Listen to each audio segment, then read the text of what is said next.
ಆತ್ಮೀಯರೇ, ಇಂದು ಗರಿಗಳ ಭಾನುವಾರ. ಪ್ರಭು ಯೇಸು ಜೆರುಸಲೇಮ್ ಪಟ್ಟಣವನ್ನು ಸಂಭ್ರಮದಿಂದ ಪ್ರವೇಶಿಸಿದಂತಹ ಮಹಾದಿನ.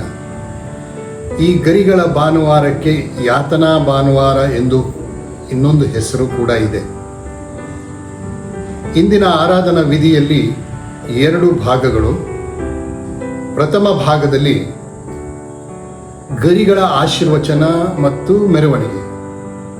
ಈ ಗರಿಗಳ ಆಶೀರ್ವಚನ ಮತ್ತು ಮೆರವಣಿಗೆ ಆದ ತಕ್ಷಣ ದೇವಾಲಯವನ್ನು ಪ್ರವೇಶಿಸ್ತೀವಿ.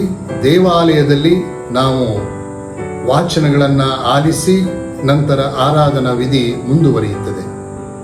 ಮೊದಲ ಭಾಗದಲ್ಲಿ ಸಂಭ್ರಮ ಕಾಣುತ್ತೆ. ಎರಡನೆಯ ಭಾಗದಲ್ಲಿ ದೇವಾಲಯದ ಒಳಗಡೆ ಶೋಕದ ಭಾವನೆ ಕಾಣುತ್ತೆ. ಹೊರಗಡೆ ಸಿಹಿ, ಒಳಗಡೆ ಕಹಿ. ಹೊರಗಡೆ ನಲಿವು, ಒಳಗಡೆ ನೋವು.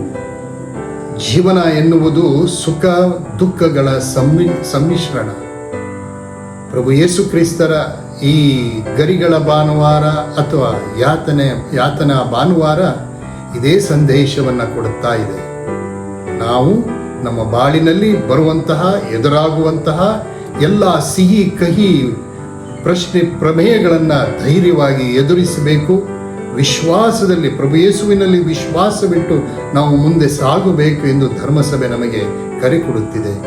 ಈ ಗರಿಗಳ ಭಾನುವಾರದ ಮುಖಾಂತರ ಪವಿತ್ರ ವಾರಕ್ಕೆ ನಾವು ಪ್ರವೇಶ ಮಾಡ್ತೀವಿ.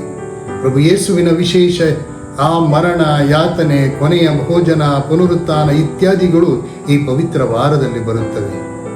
ಆತ್ಮೀಯರೇ, ಒಳ್ಳೆಯ ರೀತಿಯಲ್ಲಿ ಧ್ಯಾನಾಸಕ್ತರಾಗಿ ಈ ಪವಿತ್ರ ವಾರಕ್ಕೆ ಪ್ರವೇಶಿಸೋಣ.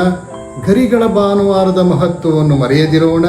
ಸಿಹಿ ಕಹಿಗಳನ್ನು, ತೊಂದರೆ ತಾಪತ್ರಯಗಳನ್ನು, ನೋವು ನಲಿವುಗಳನ್ನು ಒಳ್ಳೆಯ ರೀತಿಯಲ್ಲಿ ಸಕಾರಾತ್ಮಕವಾಗಿ ಸ್ವೀಕರಿಸೋಣ.